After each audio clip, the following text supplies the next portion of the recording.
¿Qué tal? Muy buenas noches y bienvenidos a los servicios informativos de Radio Televisión Ceuta.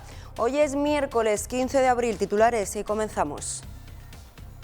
El curso escolar finalizará en tiempo ordinario, es decir, en el mes de junio.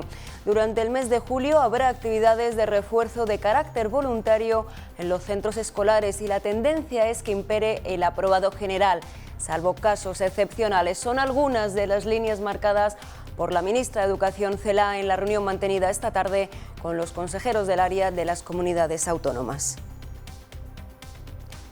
El Ministerio ha desatendido la petición de la Consejería de Educación a participar en la conferencia sectorial con el resto de comunidades autónomas, aduciendo que la ciudad carece de competencias en este área, una postura de negativa que también adopta el Ejecutivo local a la solicitud de la Dirección Provincial de Educación para que el Gobierno local asuma el coste de la instalación del sistema Wi-Fi para los alumnos que no puedan asistir a clase, iniciativa que el Gobierno local considera inasumible a efectos técnicos con celeridad, así como por razones jurídicas y legales. Bueno, respecto a la Wi-Fi, a la solicitud de Wi-Fi por parte de la Dirección Provincial, hay una serie de problemas de índole técnico, de índole jurídico también y legal incluso. Tendríamos seguramente demandas por parte de las compañías de telefonía y resulta que además la propuesta de la Delegación Provincial es indeterminada, no saben ni cuántos alumnos ni en qué zonas. La propuesta es tener Wi-Fi gratuito para barriadas enteras, lo cual es un problema evidentemente grave, ¿no? Y ya digo que además de esas dificultades técnicas y jurídicas, tenemos también una muy importante que es la competencial, es decir, si la ministra dice que no tenemos competencia y que el Ministerio ya vela suficientemente por las necesidades de los niños de Ceuta, pues bueno, evidentemente debería ser la Dirección Provincial la que actuara. Podría, por ejemplo, utilizar el dinero que se está ahorrando con los comedores escolares para pues, comprar unas tablets o ceder una serie de tablets o tarjeta de datos para estos niños que no tienen datos en su casa. Estas y otras noticias las ampliamos a continuación. Así arrancamos ya Noticias Ceuta.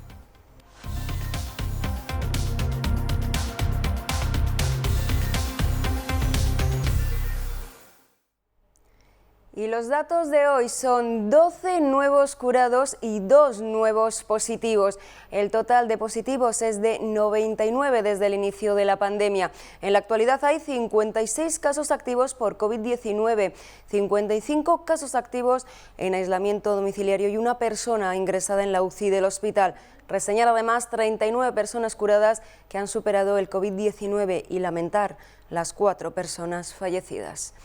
Y más asuntos. Hoy ha arrancado la primera sesión de control al Gobierno en el Congreso de los Diputados desde el pasado 26 de febrero, tras el parón por el estado de alarma. La primera pregunta ha sido sobre la gestión del Ejecutivo Central en la crisis sanitaria del COVID-19. España ya es el país del mundo con más fallecidos por habitante, 18.000. Y somos el país con más sanitarios contagiados del mundo, por culpa de una nefasta política de compra de material sanitario. Somos también, según el FMI, la economía del euro que peor va a capear la crisis económica. Desde hoy hay ya 3,5 millones de trabajadores sujetos a ERTE que espera su prestación sin que llegue y hay 47 millones de españoles que hoy cumplen un mes de confinamiento sin más esperanza por su parte que otros 15 días de encierro porque es incapaz de hacer un plan de test masivos para normalizar la situación. Las medidas de confinamiento desde el estado de alarma están funcionando porque recogimos una realidad que era de un 35% de contagios diarios y hoy está en un 3%, que es el último dato que hemos conocido en el día de hoy. También como consecuencia de que estamos aumentando el número de test. Con lo cual, lo que le estoy diciendo es que estamos tomando medidas duras que están teniendo eficacia, que están protegiendo, salvando vidas y están beneficiando al conjunto de ciudadanos españoles, vivan donde vivan. Pero no os venda su teatro de guiñoles en el que ni usted sabe ni el guión ni los personajes. Solo sabe que para cuando caiga el telón tenemos que ser todos responsables de sus errores. A usted solo le importa el poder. Y a nosotros solo nos importan los españoles. Como consecuencia del confinamiento, estoy convencido de que los españoles dentro de muy poco recuperarán la normalidad, algo que hemos llamado desde el Gobierno la nueva normalidad, porque nada va a ser igual como consecuencia del COVID hasta que no encontremos la vacuna. Por su parte, Macarena Olona, portavoz adjunta de Vox, ha espetado a Pablo Iglesias que su gobierno socialcomunista está siguiendo las tácticas chavistas de destruir la nación, aprovechando una desgracia natural, en este caso el coronavirus. Control de los servicios de inteligencia y controlar los medios de comunicación, dice, han prostituido a Televisión Española. En primer lugar, destrucción de nuestra nación, que pasa por aprovechar una catástrofe natural. En el caso de Venezuela fue en el año 1999 con la tragedia de Vargas, como bien sabe, que sepultó a más de 50.000 almas en Venezuela, en este caso el coronavirus. En segundo lugar, control de los servicios de inteligencia. Ya lo ha conseguido, señor Iglesias. Ya se ha blindado usted en la comisión que controla el Centro Nacional de Inteligencia. En tercer lugar, control de los medios de comunicación. Han prostituido Televisión Española, han regado con millones de euros los medios privados de comunicación afectos al régimen y lo que hacen es perseguir a los periodistas libres que se alzan con voz crítica. En cuarto lugar, control de la opinión, monitorizando las redes sociales, identificando las corrientes de opinión críticas y censurando al disidente. ¿Cómo? A través del Ministerio de la Verdad, que han creado de manera paraestatal y en el que empresas destacadas como Neutral y Maldita, es decir, el señor Ferreras, la señora Ana Pastor, el señor Roures, son la Gestapo que vigilan la verdad oficial. Y, por último, eliminando al disidente. En terminología comunista, señor Iglesias, el enemigo. En el caso del adversario político, no pueden eliminarlo físicamente, pero no me cabe la menor duda que van a intentar muy singularmente ilegalizar nuestra formación política. Yo le digo, señor vicepresidente, que desde luego usted no es ese cordero que hoy intenta aparecer ante esta Cámara, sino ese exaltado sectario que al grito de patria o muerte jalea a las tropas para imponer un régimen totalitario. La formación política Vox intensifica su labor de fiscalización al Gobierno de la Nación durante el estado de alarma. Se han registrado casi 70 preguntas en el Congreso y en el Senado. En este periodo, Vox ha intensificado su labor de fiscalización al Ejecutivo de Sánchez y, en concreto, las dos parlamentarias de la formación por Ceuta, la diputada Teresa López y la senadora Yolanda Merelo. Ambas han registrado en este tiempo cerca de 70 preguntas. Vox Ceuta ha participado en la aprobación de un plan de urgencia de 70 millones de euros con medidas, en su mayoría, de ayuda directa al tejido empresarial de la ciudad. La formación, liderada por Juan Sergio Redondo, ha reivindicado desde el inicio del estado de alarma que lleguen a la ciudad más recursos frente al COVID-19, como un buque medicalizado, y que se habilite el antiguo hospital militar para poder atender a contagiados si aumentan los casos. La formación también ha abogado por suspender el pago de la cuota de autónomos durante 3 meses o por la supresión de los impuestos que gravan el consumo de suministros como el agua y la luz. Por otra parte, la diputada nacional de Vox, que ha registrado en este último mes 47 preguntas, 2 proposiciones no de ley y 2 solicitudes de informes, ha pedido cuentas al Gobierno sobre las ayudas a Marruecos para frenar el COVID-19. También ha preguntado si ha hecho algún tipo de gestión para que los transfronterizos atrapados en Ceuta puedan regresar a sus casas. Merelo, con casi una veintena de preguntas, ha estado especialmente atenta a las carencias de material de protección en el hospital de Ceuta o también entre las fuerzas y cuerpos de seguridad, además de la situación de los inmigrantes acogidos en pabellones deportivos.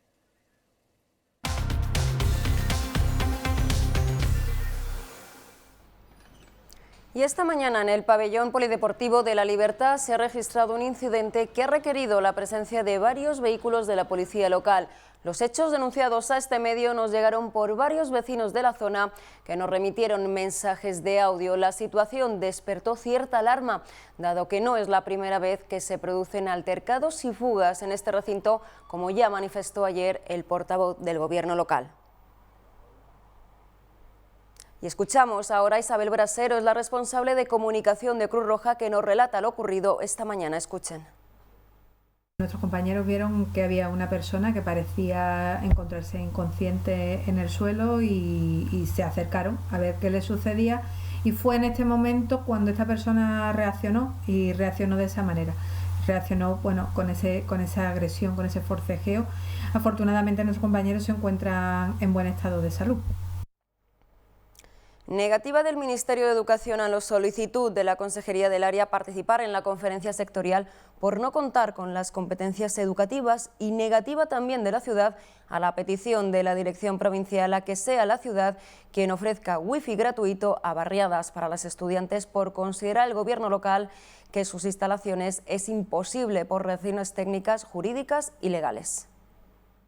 La Consejería de Educación ha remitido a la ministra del ramo la asistencia telemática a la conferencia sectorial para conocer el futuro educativo de la comunidad local, pero el Ministerio ha denegado esta petición por carecer de las competencias educativas en la ciudad de Ceuta. A pesar de que en la ciudad realiza una serie de actividades complementarias en educación, valoradas aproximadamente en 13 millones de euros anuales, más luego las inversiones que ha hecho la ciudad, por ejemplo, en asuntos como el campus, que ha costado más de 25 millones.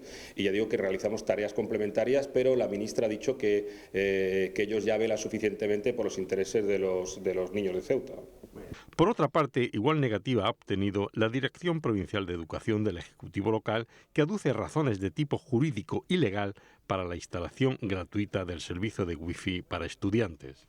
Hay una serie de problemas de índole técnico, de índole jurídico también y legal incluso. Tendríamos seguramente demandas por parte de las compañías de telefonía y resulta que además la propuesta de la delegación provincial es indeterminada, no saben ni cuántos alumnos ni en qué zonas. La propuesta es tener wifi gratuito para barriadas enteras, lo cual es un problema evidentemente grave, ¿no? Y ya digo que además de esas dificultades técnicas y jurídicas, tenemos también una muy importante que es la competencial. Es decir, si la ministra dice que no tenemos competencia y que el Ministerio ya vela suficientemente por las necesidades de los niños de Ceuta, pues bueno, evidentemente debería ser la Dirección Provincial la que actuara. Podría, por ejemplo, utilizar el dinero que se está ahorrando con los comedores escolares para comprar unas tablets o ceder una serie de tablets o tarjeta de datos para estos niños que no tienen datos en su casa. El Partido Popular considera falta de consideración el tratamiento del Ministerio de Educación para con Ceuta cuando la ciudad está atendiendo el programa de gratuidad de libros de texto, el Conservatorio, la UNED, el personal del convenio MEC Ciudad y un sinfín de actuaciones más que corresponden al Ministerio, ya que no se tienen las competencias en este área. Por ello, considera el Ejecutivo de Ceuta que lo único que ha demostrado el Ministerio de Educación con Ceuta es incompetencia y desconsideración, dice el comunicado de prensa.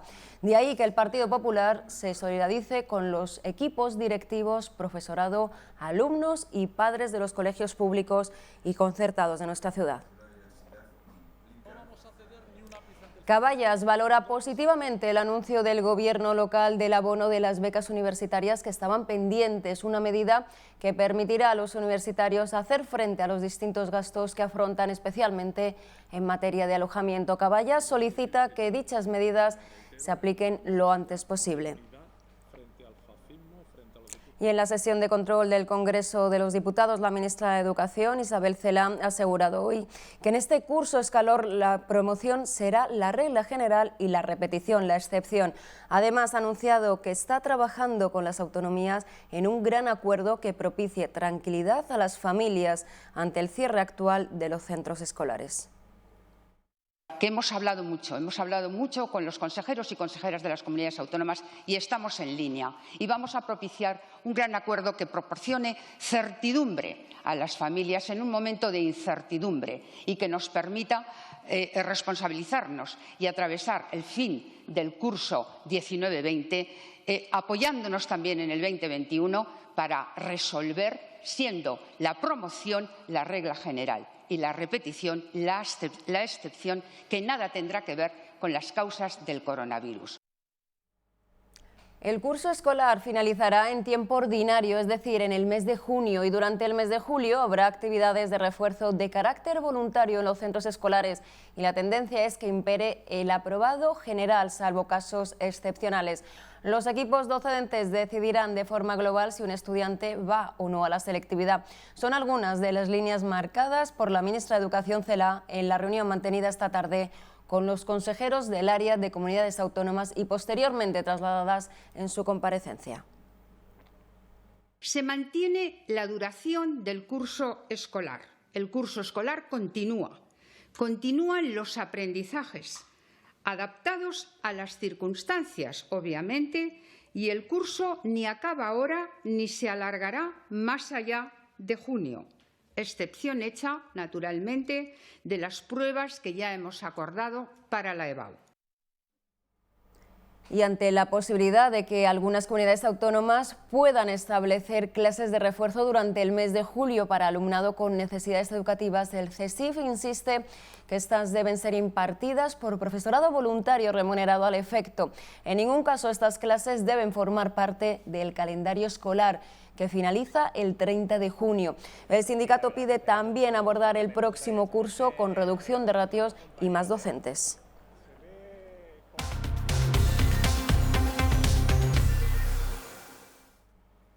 Y más asuntos. El jefe del Servicio de Medicina Preventiva del hospital cree que, siendo optimistas, Ceuta podría levantar parcialmente el confinamiento a mediados o finales de mayo. Esto sería en el mejor de los casos y siempre y cuando no apareciera ningún positivo más de coronavirus desde ahora hasta entonces. Pues siendo súper optimista y teniendo una vista, digamos, a largo plazo, pues yo creo que menos de mitad de mayo en adelante va a ser muy difícil, ¿no? Va a ser muy difícil. ¿Por qué? Porque siguen apareciendo esos muy pocos casos, por una parte, y necesitaríamos tener al menos un periodo de incubación y medio para poder tomar la decisión. Y si cada día nos aparece 1, 2, 3 casos, bien, pues así no es posible, porque ya estaríamos sumándole pues casi el mes a cada caso. Cada caso nuevo, pues sumémosle aproximadamente un mes. Y bueno, yo tengo bastante preocupación en el momento que entren trabajadores o están entrando trabajadores que puedan venir de fuera o personas que no han estado cumpliendo una cuarentena de 14 días, pues podemos tener la mala suerte de que pueda entrar cualquier persona con infección y pueda ser contagioso, ¿no? Y varias son las consecuencias negativas del confinamiento en los niños, entre ellas la falta de movilidad, de contacto social, la ausencia de toma de luz solar, el sedentarismo o la excesiva dependencia de las nuevas tecnologías. ¿Pero qué podemos hacer para evitar estas situaciones? Bueno, pues mantener los horarios normales, y es decir, despertarse a la hora en que hubiera iniciado las clases el niño y también establecer una rutina de tareas. Y sobre la posibilidad de que los niños salgan a la calle, aunque sea de forma muy controlada, el pediatra Fernando Alarcón advierte de que sería muy beneficioso, pero existiría a su vez el riesgo de expandir aún más la pandemia.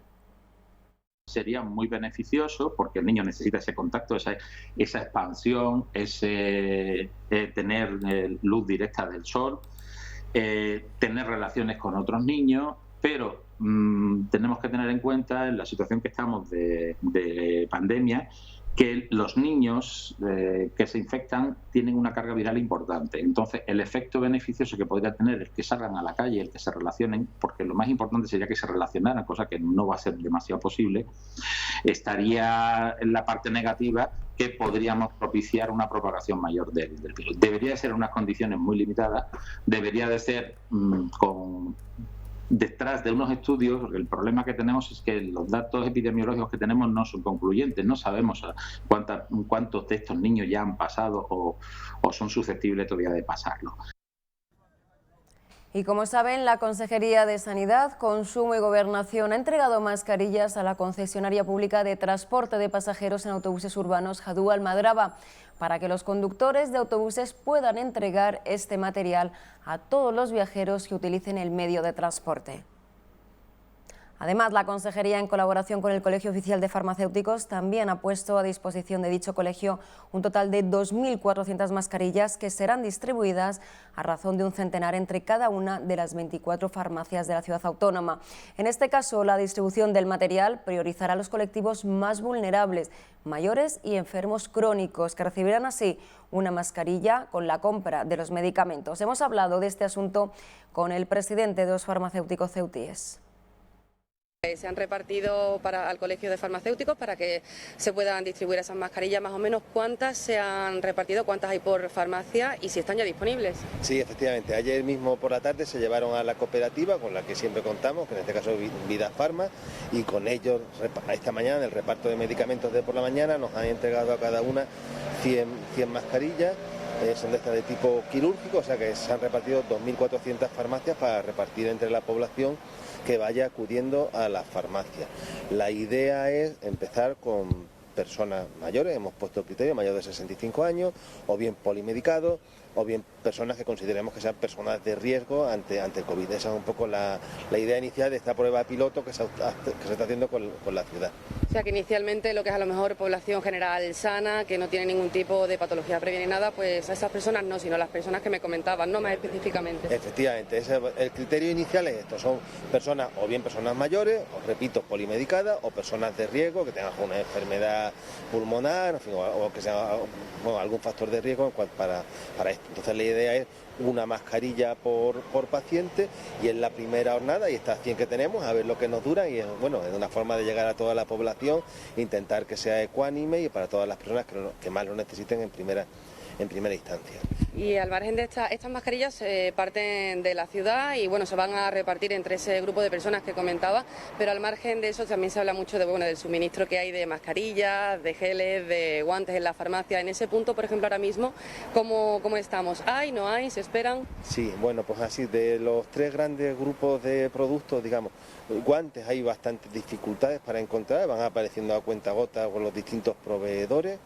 En cuanto a geles, sí que hay con facilidad ya de distintos formatos y tamaños, geles hidroalcohólicos de distintas presentaciones, podemos decir que hay bastante normalidad ya. Y mascarillas, por lo menos nosotros como colegio tenemos pedidos a través de 3 proveedores distintos que esperamos empezar a recibir a partir de finales de esta semana, y ya la que viene y la otra también. Teníamos pedido, bueno, por varios sitios. Y este martes hemos podido seguir las labores realizadas por el equipo de Infantería de Marina del buque Galicia en el Hospital Universitario. Cerca de 2 horas que se ha prolongado su desinfección integral. Además, cada proceso de limpieza de este tipo conlleva un protocolo especial de preparación previa, así como un proceso de descontaminación al final. En grupo de 2, para vigilar al detalle que siguen los protocolos de protección establecidos, el equipo de Infantería de Marina de NBQ del buque Galicia se prepara así para realizar la desinfección del Hospital Universitario de Ceuta. Una vez realizada la revisión inicial y completa de todo el equipo, comienza el proceso de desinfección integral. Utilizan un nebulizador y una sustancia química especial para que trabaje bien y realice una desinfección adecuada. 5 personas del equipo de NBQ han sido las encargadas de desinfectar el interior del Hospital Universitario de Ceuta, una tarea que se prolongaba casi 2 horas. Empezamos por la parte del hospital de día, hemos recorrido toda la zona de consultas externas y ahora estamos saliendo ya que casi terminamos. Desde su llegada a la ciudad autónoma, este proceso de desinfección integral ha recorrido ya varias instalaciones de Ceuta. Hemos realizado desinfecciones en la jefatura de la Policía Nacional también, en el edificio de Asuntos Fiscales también de la Guardia Civil. Hemos también desinfectado 3 centros de atención primaria. Completada la desinfección, el trabajo aún no ha terminado, y es que igual que al comienzo, al final de la jornada hay que seguir el protocolo marcado para desprenderse de las medidas de protección, garantizando la seguridad del personal. Es el proceso de descontaminación. El suelo es previamente desinfectado y los miembros del equipo esperan en fila para pasar de uno en uno. Primero se desinfectan las botas. Después, limpieza completa sobre el traje, eliminación de los primeros guantes y ya pueden desprenderse del mono. Es entonces el turno de la mascarilla y las gafas de protección. Por último, los guantes, un proceso en el que el lavado de manos con o sin guantes es constante y que se repite tras cada trabajo de desinfección integral. Además, una vez de vuelta al buque, todavía quedan tareas pendientes como, por ejemplo, lavar aquella ropa que vistieran bajo el mono a 60 grados. Todo ello para garantizar la descontaminación completa del equipo de Infantería de Marina de NBQ del buque Galicia que desarrolla estas labores de desinfección.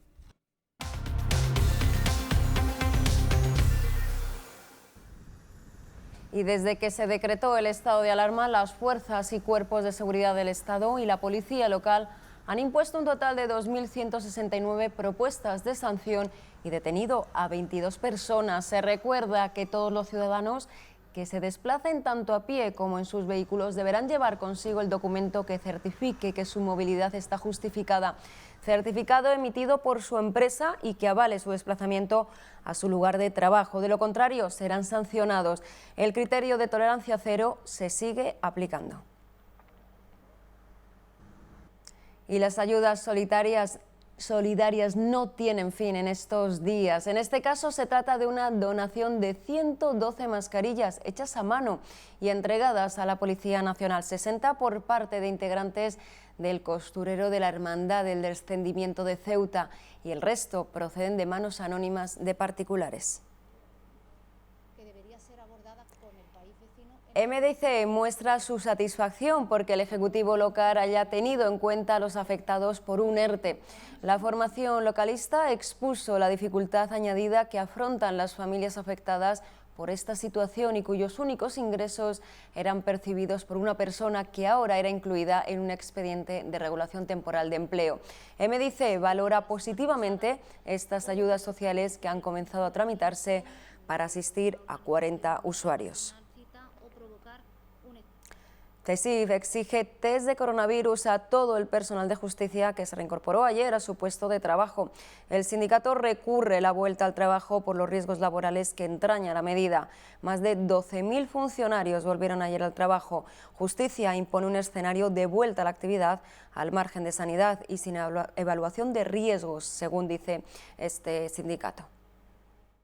La Central Sindical Independiente de Funcionarios, sindicato mayoritario en la justicia, exige al departamento de Juan Carlos Campo que realice test a todos los funcionarios y funcionarias que se han incorporado a su puesto de trabajo desde el pasado lunes, cuando se levantaron las limitaciones para la presentación de escritos telemáticos. El Consejo General del Poder Judicial contempla, a partir del pasado lunes, la presentación de escritos iniciadores de procedimientos, su registro, reparto y tramitación ante el nuevo escenario de mayor actividad de muchas empresas.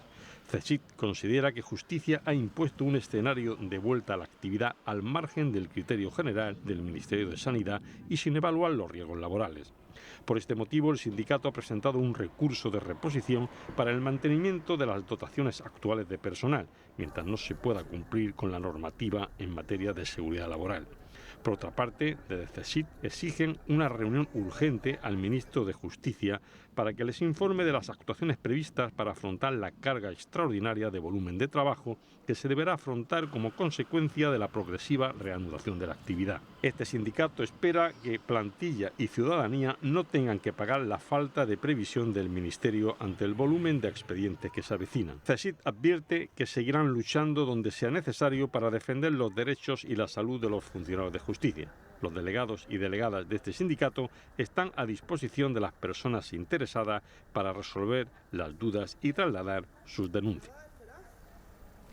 Y cada día les venimos contando las colas que diariamente se producen en la Plaza de España para entrar en correos. Pues bien, sepan que a partir de mañana se amplía el horario tanto en la oficina del centro como en la de Jadú. El horario se amplía 1 hora. Hasta hoy era de 9:30 a 12:30 y desde mañana será de 9:30 a 1:30 del mediodía. Y esta mañana hemos estado en Construcciones Doncel para conocer la guía de prevención de buenas prácticas, es decir, las medidas higiénicas, sanitarias y de protección que deben seguir los trabajadores en su jornada laboral para mantener a raya el coronavirus.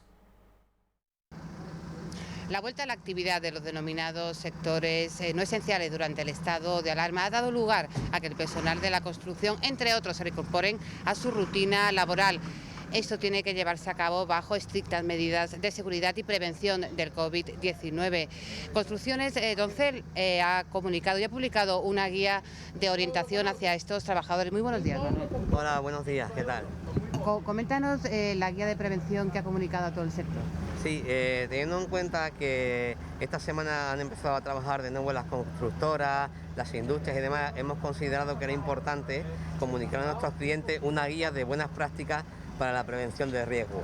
Básicamente, lo que hemos realizado es detallado cuáles son las prácticas o cómo tienen que hacer los trabajadores a la hora de mantener la distancia de seguridad entre ellos, cómo mantener las medidas higiénicas, cómo procesar su trabajo en el día a día en el sentido de cómo tienen que ejecutar los pedidos, cómo las distancias de seguridad con el transportista, cómo ir a recoger los pedidos y cómo planificar las tareas para que el riesgo sea lo mínimo posible. Esta guía nos hemos basado para ello en información del Ministerio, en información que nos han proporcionado también las centrales de compra a las que pertenecemos y demás, porque bueno, uno de nuestros puntos fuertes es el tema de la protección laboral y de hecho nosotros somos accionistas de uno de los principales grupos de importación y distribución y fabricación de EPIs a nivel nacional. ¿Qué principales problemas pueden encontrarse un operario de construcción o una persona que se dedique al sector dentro de los proveedores? Hombre, el principal problema siempre es el no darse cuenta y compartir las herramientas, no higienizar bien la zona de trabajo, no llevar la mascarilla, que a veces que es muy incómodo, pero ahora es muy importante tenerla, el no guardar las distancias de seguridad, pues un poco básicamente lo que todos conocemos, pero que no porque lo conozcamos no es importante recalcarlo una y otra vez para mantenerlo, ¿no? Y lavarse las manos y demás. Y más asuntos. Hoy ha dado comienzo el programa de digitalización de las empresas de Ceuta promovido por la Cámara de Comercio con la financiación de Procesa. Ha comenzado con éxito y cuenta ya con 53 participantes, pero se pueden ir añadiendo otras empresas. Un programa destinado a fomentar las ventas a través de redes sociales y ayudar a las empresas a desarrollar el teletrabajo. Todas aquellas personas que estén interesadas en participar pueden hacerlo llamando a la Cámara de Comercio o también mediante mail.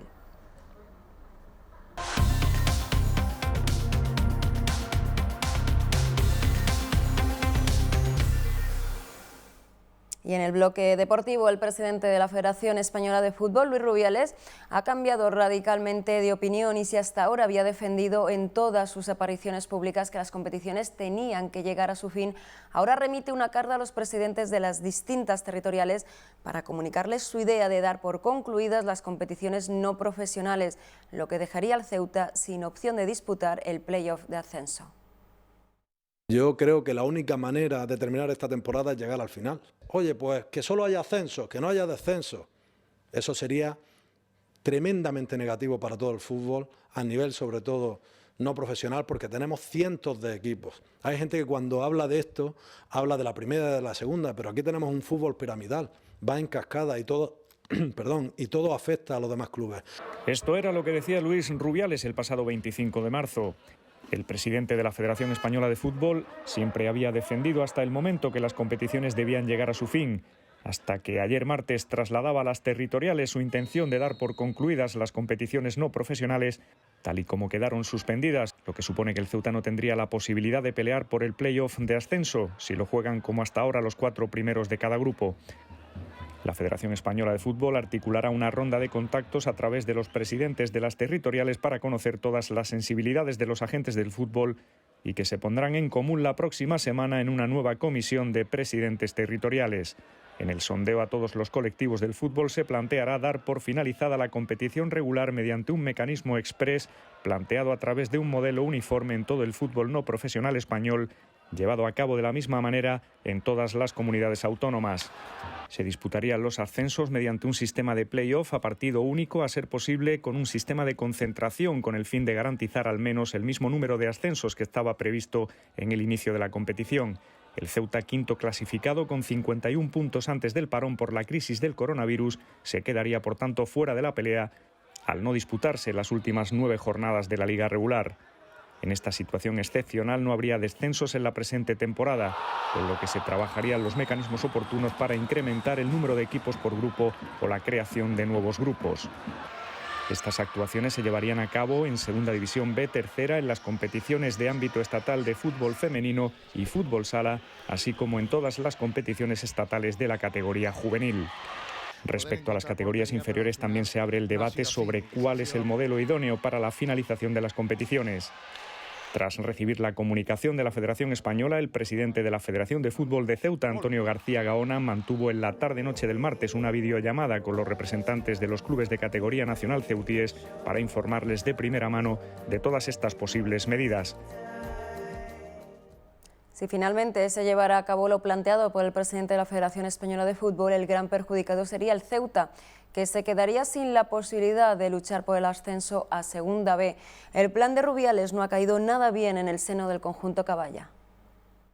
La agrupación deportiva Ceuta, quinto clasificado en el grupo décimo de tercera, a solo un punto del cuarto, se quedaría sin posibilidad de disputar el play-off de ascenso y sería el gran perjudicado de los conjuntos ceutíes de categoría nacional si finalmente se lleva a cabo el plan de Luis Rubiales de dar por finalizadas las competiciones no profesionales de fútbol y fútbol sala.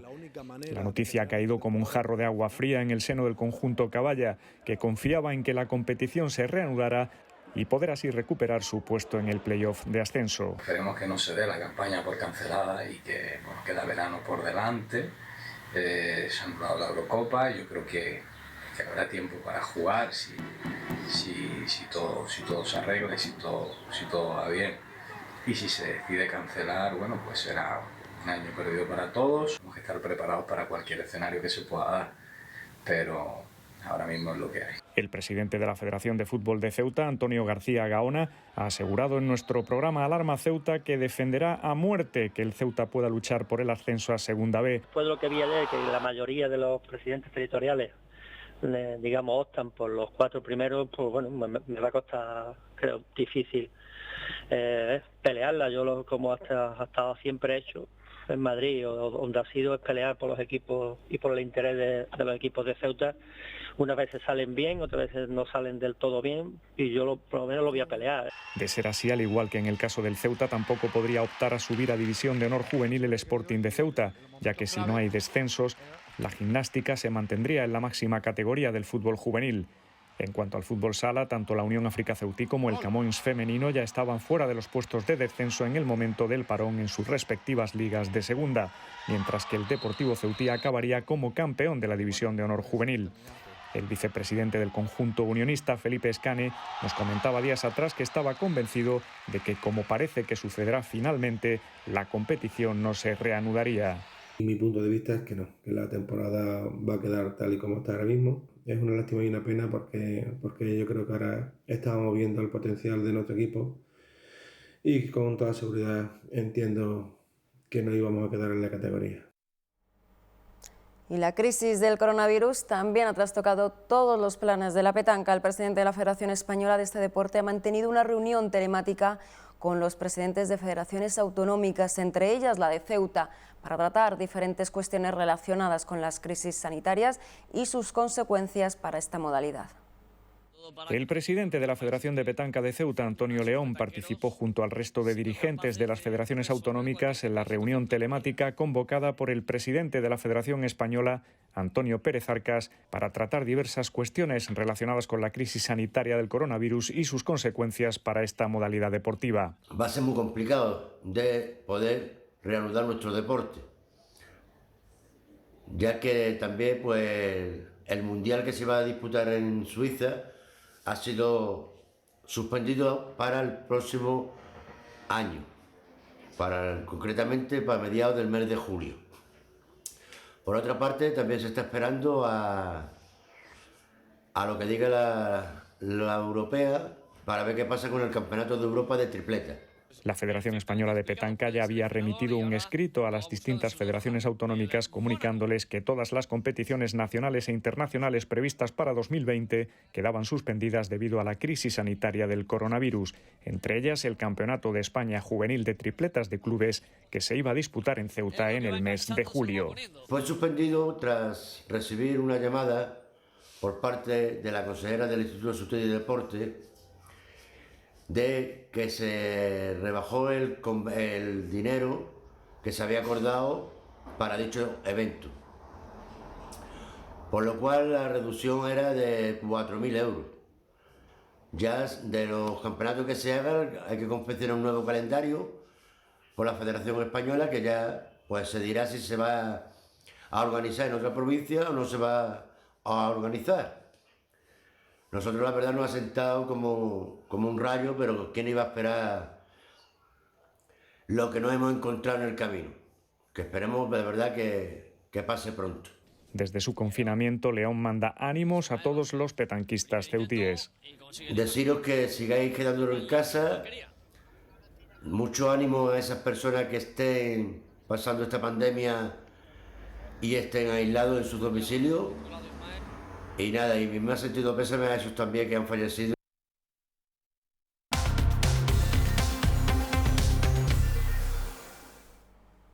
Bien, y vamos ya con el tiempo para los próximos 2 días. Mañana jueves tendremos cielo completamente nublado con temperaturas que oscilarán entre los 15 grados de mínima y los 19 de máxima. El viento soplará de poniente. Y respecto al viernes, tendremos la mayor parte de la jornada cielo nublado con leves intervalos soleados. Poco cambio en cuanto a las temperaturas, 15 grados de mínima y 19 de máxima. Tendremos levante. Y la farmacia de guardia para la noche de hoy es Pulla, en Avenida Teniente Coronel Gautier número 12. Y hoy es el Día Mundial del Arte, pero en esta ocasión es un día atípico. Museos cerrados, actividades culturales canceladas y artistas recluidos en sus casas.